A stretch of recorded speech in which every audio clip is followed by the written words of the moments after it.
make sure that they don't stand on it.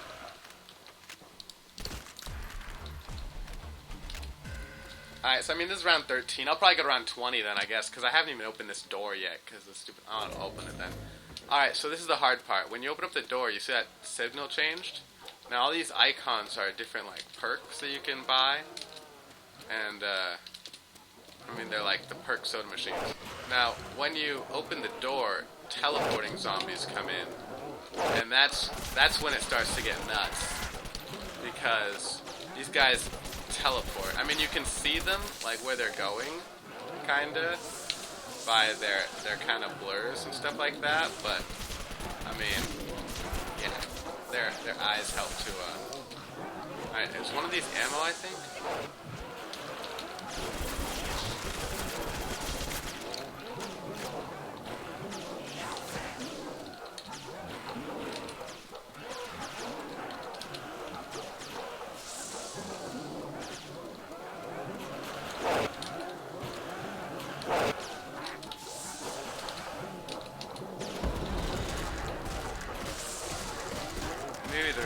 I thought there was an ammo on here or something like that. But let's see, 1, 2, 3, 4, 5, 6, 7. Yeah, I mean, you would think there'd be an ammo. Because they do ammo a lot in these custom maps. But yeah, so if you get downed, you know, I think second chance might work. If you get downed, ooh. If you get, oh my gosh, if you get downed, oh my gosh. You can pick up your perks again.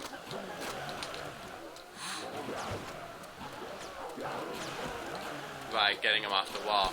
But they don't tell you how much they cost. I mean, I think they cost regular. But,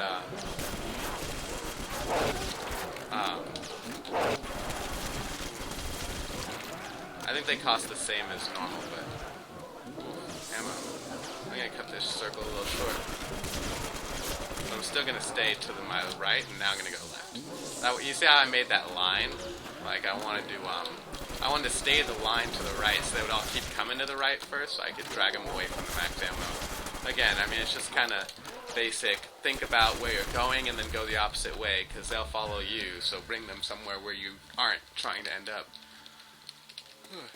Round 15, here we go. Yeah, so, really, with these circles that I'm running now, you'll notice I'm sprinting more. I was sprinting less in the other room, but because of the teleport zombies, those guys will just, like, pop up next to you, and if you let them pop up directly behind you, then they can actually just mess up your entire... They'll stop you, and you'll run into zombies and everything. So what you kind of want to do is get a little bit more distance on them, so you can deal with whoa, like that. You want to get a little more distance on them, so you can deal with the teleporting zombies.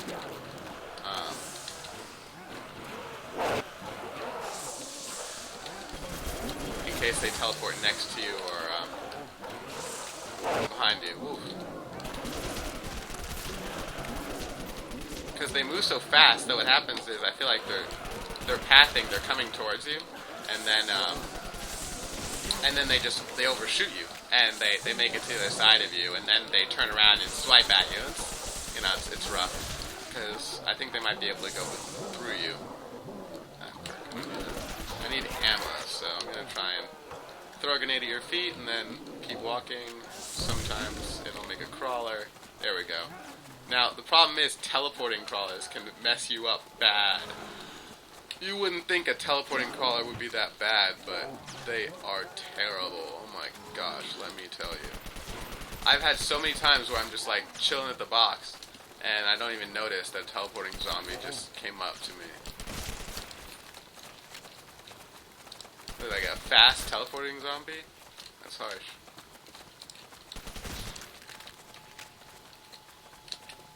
Wasted insta-kill. I mean, don't get it in the early rounds, in the first 10 rounds, don't get an insta-kill, because that'll ruin your points, but don't waste it. If it's there, you might as well just grab it, just in case. You walk through that black door, and there's someone hiding for you.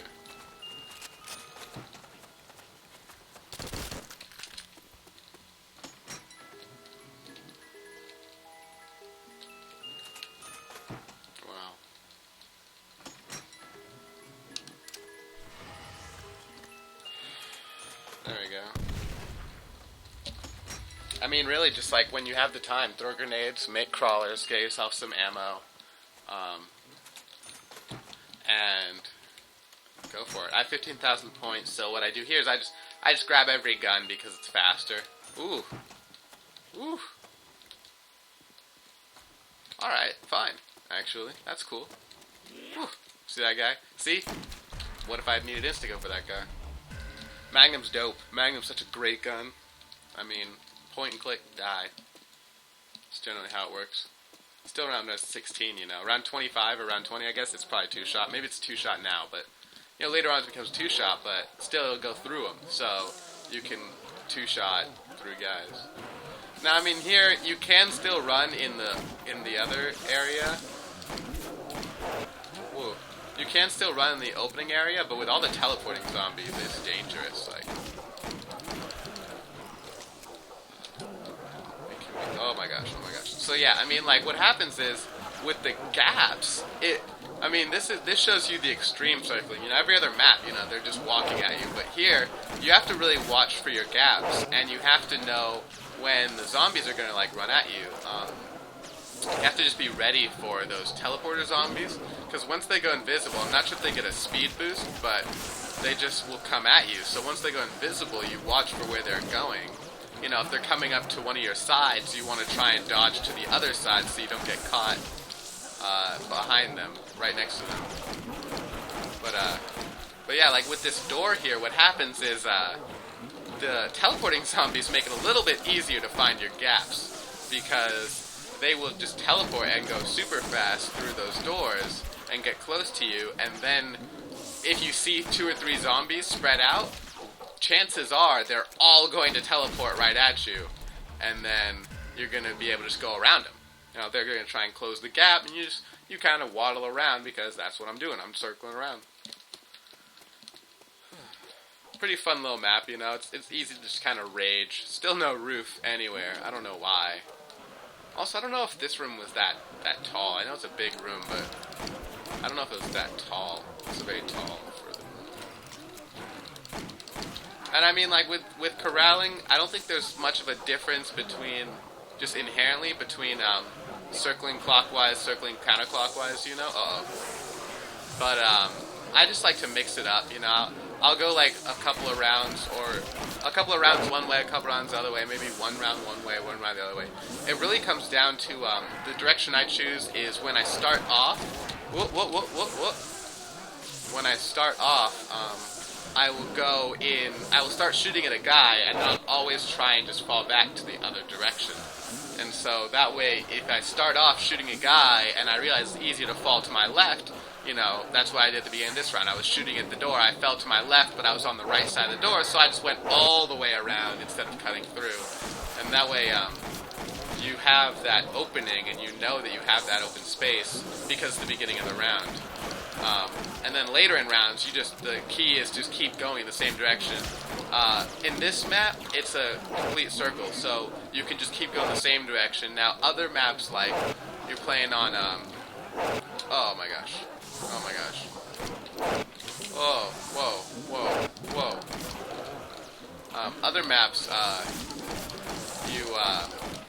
you end up having to go back and forth, you know, depending on, if you have a smaller area, you want to go back and forth so that you can keep them in a tighter circle. Going this way, it keeps them in a wider circle.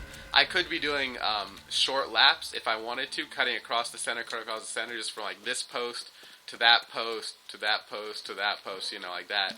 But I'm doing the big circle because it's a little bit easier to go for higher rounds because you end up with more room. If you're trying to make a smaller circle, what you give up is the amount of room that you have for escapes. And so if you need to escape, obviously, and you need to cut around the crowd, but the crowd is so dense that they're all moving together instead of pushing against each other, this might be tough to get through. Okay. Notice that I always cut straight back to the outer wall so that there's no stragglers in the center to mess me up.